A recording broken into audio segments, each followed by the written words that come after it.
So it's no secret you can make a profit from going to a car boot sale, but how exactly do you do it? So I went to a car boot sale the weekend just gone, which was a couple days ago, and I picked up a bunch of stuff. I did make a video on it if you want to check that out. Yeah, if you don't want to check that out, it's on the channel.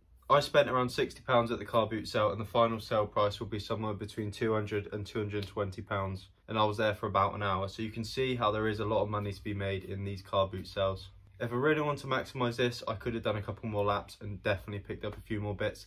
And also a nice little tip is if you wait to the end, people are just wanting to get rid of stuff, so I could have got more. However, I didn't. I stuck around for about an hour. That was one lap of the car boot sale, and then I left. So yeah, there is definitely more to be made. I'm a little bit out of practice as this was one of the first ones this year. So as the year goes on, I presume I'll pick up more and more stuff and get a bit more efficient at this.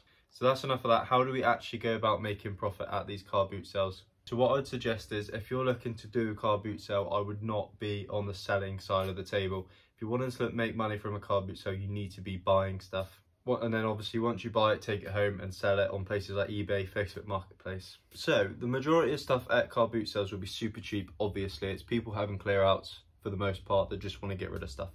So the trick is knowing exactly what to pick up. Now, most items at a car boot sale will be profitable to some extent. That does not mean you should pick up every item. I like to pick up certain categories of items such as clothing, soft toys and shoes. That's just personally what I do, but there's obviously a lot more out there. So the main ones in my opinion are things like toys, clothes, shoes, homeware, furniture, anything that's desirable at all, has any sort of value, you'll find at a car boot sale for reasonably cheap. As long as you think you can sell it, that's obviously a bonus and you know you can go and pick that up. If you're struggling too much to pick up, maybe just take a gamble on a couple of things, and over time you will learn the process of what actually sells. Another little trick you could do is take your phone and just look it up on the eBay app as you walk around. So say if you see a Nerf gun, let me just look it up and see if it's what it's worth.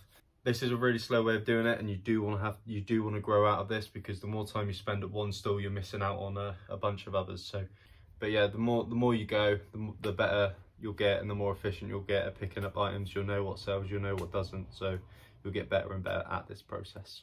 There's two things to consider when you're picking items up at a car boot sale. Is one, obviously the buy price, sell price, and then the one people forget about is actually storage when you get home.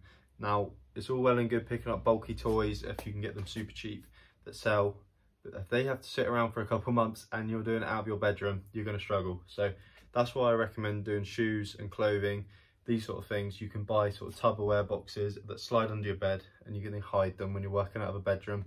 If that's not the case and you have a little bit of room, maybe in a garage or in a shed, you could have some sort of storage system that I've got behind me with boxes.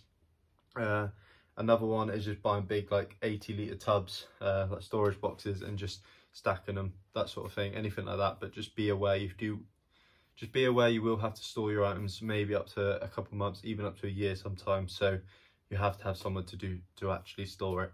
Based on this, I got a couple good pickups the other day. So I picked up loads of clothes, obviously, and shoes. One pair of shoes is already sold, and one of the jumpers I picked up has already sold. So things do shift. I like to sell things to sell on eBay. List things to sell on eBay. So if it's worth 20, I might take an offer or list it for slightly lower to get rid of it, move stuff on. Just being conscious of that storage. It actually costs money to store items, right? So if you buy something for £2, you've got to then hold that £2 in that item for as long as it takes it to sell. So even if it is worth tenner on eBay, you still have to hold it, and you're still storing that £2 plus the room it's taken up to actually store the item. It's all things to be aware of.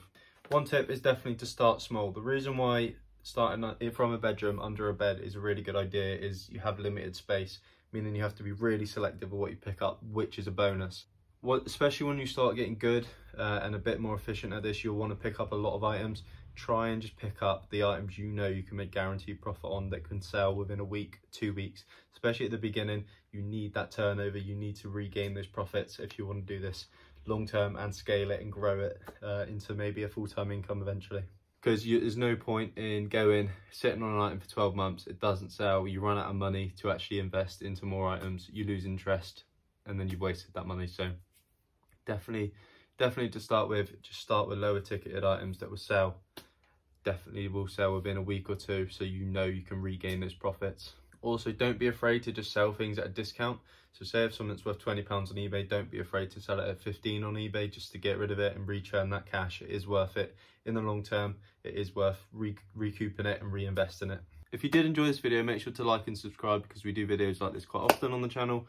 We do haul videos, charity shop videos, all this sort of thing. I give away little tips and tricks of things maybe I do in my eBay business.